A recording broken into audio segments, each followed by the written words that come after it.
comedy stylings of Leah from Linux.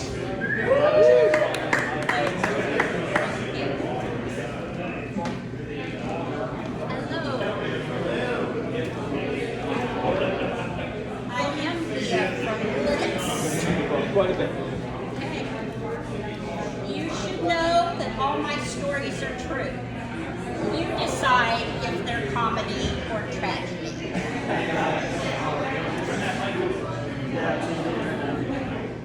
Do any of you have struggles?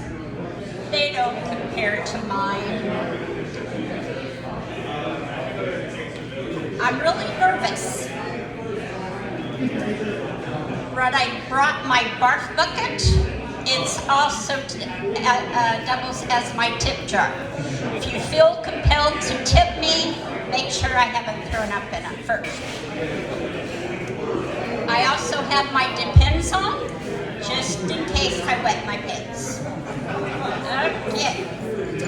There's so many products for the incontinent nowadays.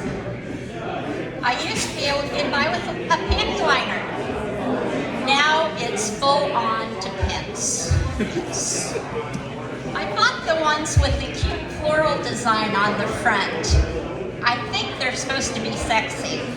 I don't think they're sexy, and if you get that close to me, I want to know what your intentions are.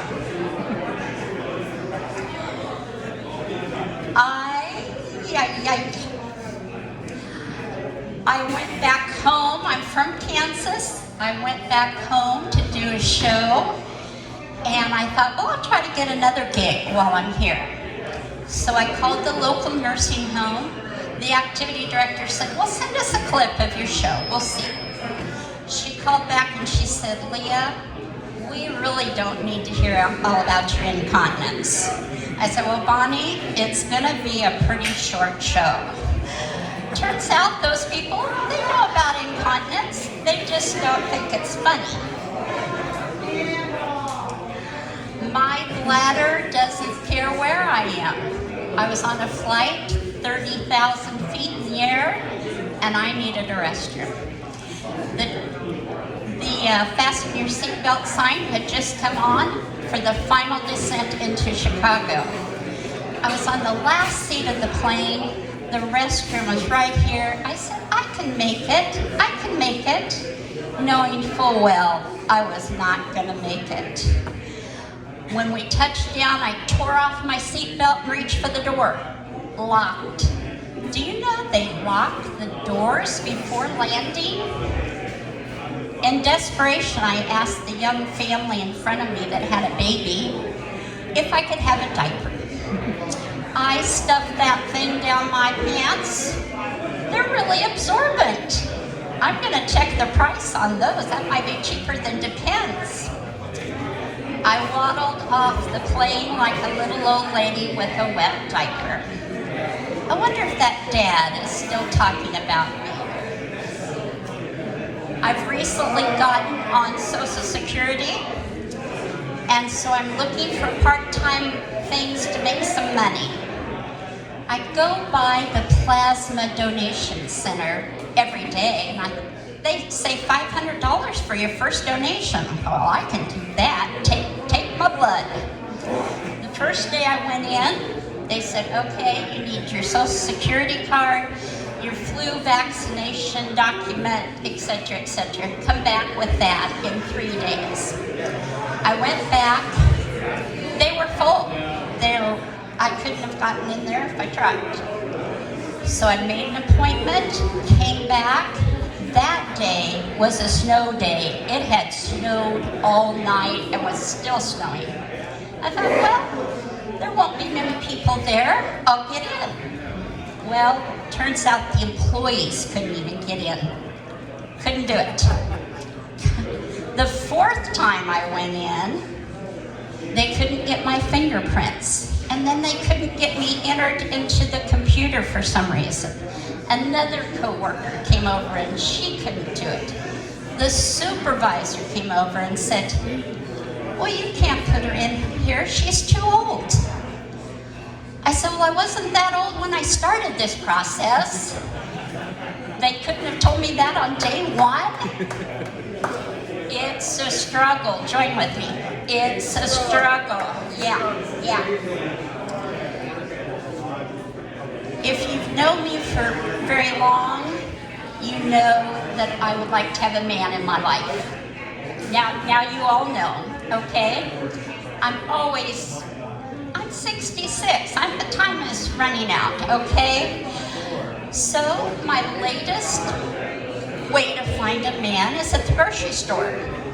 I go about dinner time, I scope out the crowd, and then I approach some man and say, hey, let's not shop and cook.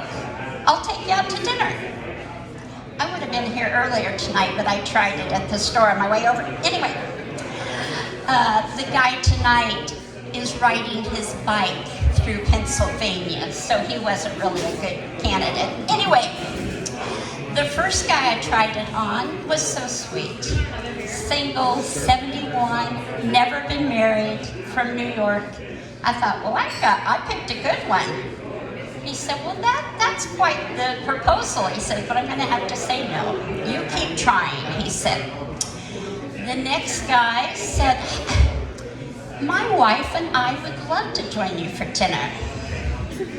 Put a ring on, buddy. Give a girl a chance. Come on. It's a struggle. Yeah.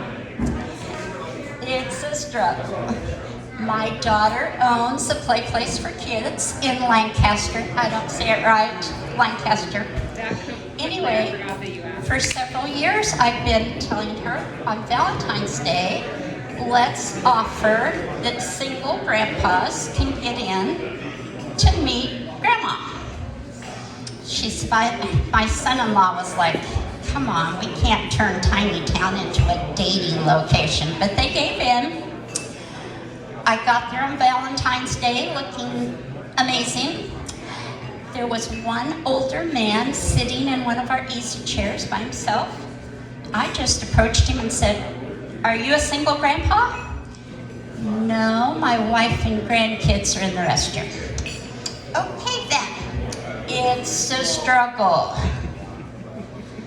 I was at CVS getting my booster shot, and the guy ahead of me had just gotten his, and he had his wallet out to get a prescription. I said, hey, I'm looking for a man with some money who's had his shots. We'd probably have to have him tested for some other things, but he had his COVID vaccine. He said, well, I just got my booster shot, but my ex-wife took all my money. I said, well, I better keep looking. As I turned to walk away, he said, I still have my pension. Oh, I was speechless. First time in my life, I didn't know what to say. This, folks, is why there's a HIPAA law. I've been back to CVS to see if they could look through the records to see who had their vaccinations that day and hook me up with him. No luck. It's a struggle. So if you're here tonight, you have your pension and you've had your booster shot, come find me. Thank you very much. Beautiful minutes.